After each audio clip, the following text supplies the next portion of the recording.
Hustisya ang panawagan ngayon ng ilang grupo matapos ang pamamaslang kay Dr. Kent Carpenter. Bumuhos din ang pakikiramay sa social media. Ang detalye sa agenda report ni Joash Malimban. Nagluluksa ngayon ng Philippine Marine Science Community sa pagpatay kay Dr. Kent Carpenter, ang 73-year-old world-renowned American scientist na binaril sa ulo ng tatlong hindi pa nakikilalang kalalakihan sa kanyang bahay sa Negros Oriental linggo ng gabi. Isa si Carpenter sa mga itinuturing na haligi ng marine science studies sa bansa, lalo na sa kanyang naging ambag sa mga pag-aaral sa Verde Island Passage. Siya ang sumulat ng landmark scientific paper na nagdedeklara sa Verde Island Passage bilang Center of Marine Shorefish Biodiversity sa buong mundo. Para sa mga kasamahan sa siyensya tulad ni Brent Ivan Andres ng Center for Energy, Ecology and Development, malaking kawalan ang pagpanaw ni Carpenter. His work ever since then, even before we started the Protect Verde Island Passage campaign, his work was pivotal in showcasing that the Philippine oceans, just like the Verde Island Passage, among many other oceans in the country. Kwento ni Andres, hindi lang sa mga pag-aaral malaki ang kontribusyon ni Carpenter. Pati sa pagsusulong ng mga kampanya sa pagprotekta ng kalikasan, nangunguna rin ang yumaong scientist.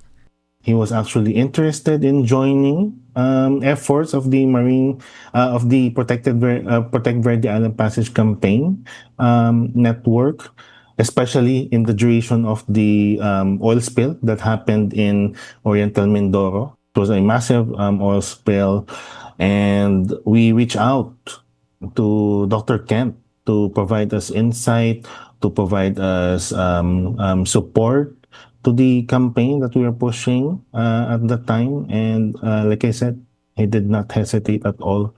Dumagsa naman sa social media ang mga mensahe ng pakikiramay at panawagan ng hustisya para kay Carpenter. Ayon sa isa sa mga leading Filipino maritime academics na si Professor J. Batong Bakal, mahaba ang kasaysayan ni Carpenter sa Pilipinas at sa marine conservation program sa buong bansa. Siya rin anya ang isa sa mga scientific expert na nagbigay ng testimonya laban sa mapanirang pangingisda ng Chinese fishers sa West Philippine Sea. Anya, nakabibigla ang nangyaring insidente, lalo na't kasabay ito ng 10th anniversary ng Arbitration Award ng Pilipinas sa West Philippine Sea. Ibinahagi naman ng curator at Follett Chair of Ichthyology sa California Academy of Sciences na si Professor Luis Rocha ang ilan sa anyay enormous contributions ni Carpenter sa marine science. Sa social media post nito, inilahad niyang ipinangalan kay Carpenter ang scientific name ng isdang Flasher wrasses dahil sa laki ng kanyang kontribusyon sa pag-aaral dito. Tinawag itong Parachylinus carpenteri. Aniya, mananatili ang legasiya ni Carpenter sa siyensyang kanyang naibahagi, sa mga taong kanyang naturuan at sa future discoveries na mula sa kanyang trabaho bilang isang scientist. Samantala, nagbahagi rin ng pakikiramay ang Tubataha Reefs Natural Park and World Heritage Site.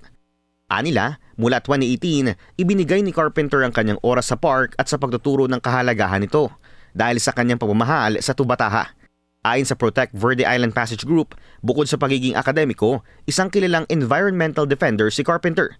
Sa kabila nito, hindi raw muna sila makapagbibigay ng opinyon kung related ba sa kanyang trabaho ang motibasyon ng pagpaslang sa scientist. Pero patuloy raw ang kanilang panawagan para sa hustisya at sa pagpapanagot sa gumawa ng malagim na krimen. Para sa agenda, Joash Malimban, Billionaire News Channel. Manatiling nakatutok sa Billionaire News Channel, sumubaybay sa aming social media accounts at mag-subscribe sa aming YouTube channel para sa mga eksklusibong balita at storya.